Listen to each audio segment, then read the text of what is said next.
life, and that is that the more successful you get, the more you're able to manifest whatever you want, the more money you can make, and all that sort of a thing, the more you realize that it doesn't matter whether you have money or whether you have things or whether you have stuff, and it kind of becomes, it's sort of a game, and it's fun to play the game of let's manifest some stuff. Yeah. But the more that I have, the less I realize, or the less I need it. The more I realize that my happiness and my inner peace and my fulfillment in life is not tied to this stuff.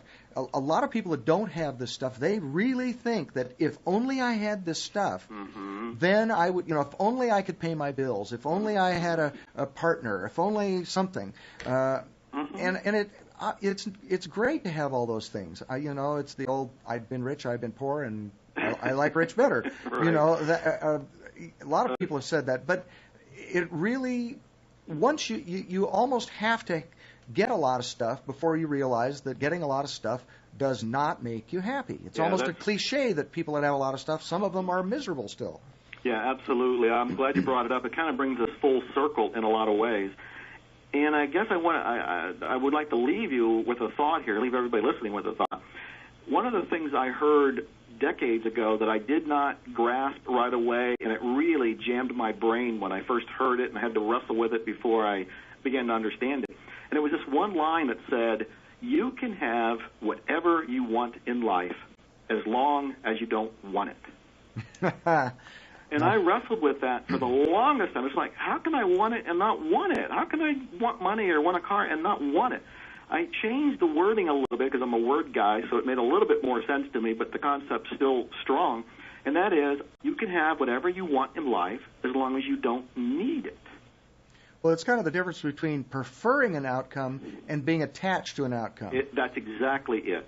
It's exactly it. Because when you're attached, when you're dependent, when you're desperate, that's the energy that you send out that ends up attracting more desperation, more neediness. You don't get the thing you want. You end up getting this feeling of desperation, which you think is driving you. It's the whole attractor factor in a nutshell, really. But it's really a thought. I guess there's so many things we've covered on this amazing call. I'm just blown away by this. I'm going to have to listen to it myself to just grasp everything we've touched on. But this idea that you can have whatever you want as long as you don't need it, meaning that you can have it as long as you're not attached to it. You can have it as long as you're not going to live or die if you don't get it. You can have it as long as you're not desperate for it, needing it, addicted to it. You can have whatever you want as long as you don't want it. Yeah, and I think part of what I was saying was that the more you realize how easy it actually is to manifest whatever you want, the more secure you feel that can't be taken away from you, and therefore this clinging and grasping for things kind of goes away, and that's when it becomes really easy. Napoleon Hill was very wealthy in 1929, and he lost everything in the stock market crash. And he has a book that he wrote when he was in his 80s called Grow Rich with Peace of Mind. It's really different than his other books. It's a much more thoughtful book in a way because he was very old and he knew he wasn't going to live that much longer. And in that book, he says that when that happened, he spent a few minutes being kind of miserable. And then he realized that though he had lost all this riches, the real riches he had were inside his head, and all the principles he knew about how to create things in the world, and of course some other principles too, spiritual principles, and that no one could take that away from him. And after that, he made way more money than he had made before, except this time he didn't spend it on having 6 Rolls Royces and a lot of other stuff that he had spent it on the first time that he realized was, he was just kind of doing for his ego at the time. So there's a couple of other things I jotted down where we're talking that I'd like to get your thoughts on before we wrap this up. One of them is I'd love to ask you a question that I'm asked a lot. In fact, I wish I could find an email here, but I'd have to scramble around while we're talking, because someone asked me this very recently in one of my online courses. I'm telling people to do the things we've been talking about on this call, and some people say, well, I start focusing on what I want, and then I actually feel really good. And then I come back to reality, and I realize that I'm poor and I don't have this, and they go back into what they consider to be their grim reality, and then they say, this whole idea of doing this just seems phony to me. I just can't fake it. The reality is that I'm poor and miserable, and I'm uneducated. I don't know what to do, and so I know how I answer that question, but how do you answer it? Well, in the attractor factor, I say there's a missing step. And there's step 3, I call it the missing secret, and that's the idea of getting clear. Getting clear means that you want to get clear of all the negative beliefs within you, the programming and so forth, that are in the way of you achieving whatever it is you happen to be. When somebody says that they can't do it because they feel like a phony, that's a belief. They are giving it power when they keep repeating it. I feel like a phony, I can't do this. I feel like a phony, I can't do this. Well, repeat it enough, it's your reality. It goes back to some of the things we talked about earlier. And then there's this whole perception thing that we talked about earlier, too, that they may feel poor, and I don't know where they're living, but I imagine if they're in a one-room efficiency and they got a refrigerator and maybe not even a TV, they're living better than people in true poor countries and third-world countries, or living better than people that were in castles in the 1500s. They are in the highest level of riches in comparison to somebody else. So when they say that I'm really poor and whatever, they've made a judgment about themselves. They want to get clear of that. So for me, it's all going back to getting clear. They're accepting their illusion as their reality, and they're not taking any steps to change it. Here, I found one email that's kind of like this. It's very short. I'll just read it. It says, "I've spent the last several days trying to notice any negative feelings, what I don't want, and immediately refocus on what I want. However, in most cases, I find that after a few seconds, I'm back focusing on what I don't want. This is very frustrating as I keep noticing what I don't want and then fear that I'm going to create it.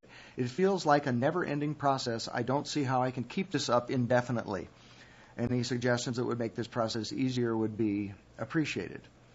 And, it is a tedious process at first to keep pulling your mind back to what you want. And I think that I've uncovered really what's behind all of this. Why there is this pull to focus on what you do not want, even though it's very unresourceful to do so.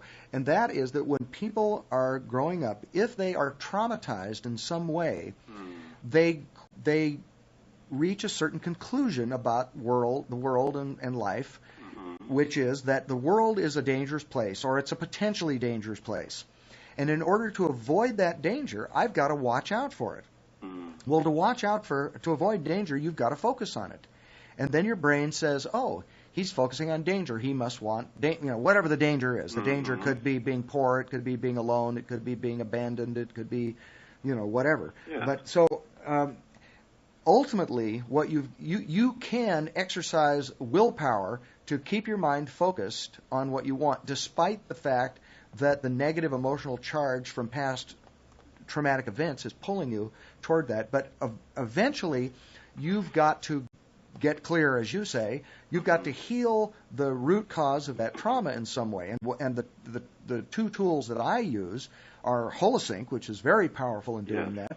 And then in my online courses, we do a lot of timeline therapy, which takes people back to the root cause event. And it's a very elegant way of people eliminating the emotional charge on it so that it feels totally flat emotionally, totally emotionally neutral, and it no longer pulls their attention. Let me offer a third idea here that has worked for me, and I alluded to it when I talked about going into the Mental Toughness Institute for Weight Control. That's the idea of being in a supportive group. And, of course, Napoleon Hill called it a mastermind, and I have been currently in 2 different masterminds, and I have found being in a supportive group to be an incredibly powerful way to elevate me from what I used to be tugged back into. Now, whether that meant the old lifestyle of wanting to go back into a habit of overeating, well, if you've been doing it for 50-some years, there's a very strong tug to go back to the habit. And making up your mind to change that is part of it, and making that perfect decision and being diligent about watching it is part of it. But I have found that if you have support from other people, either going through the same thing or they've already been through it, who are rooting you on, who are available for a weekly call or a meeting or an email, that is incredibly powerful in keeping you above what has pulled you down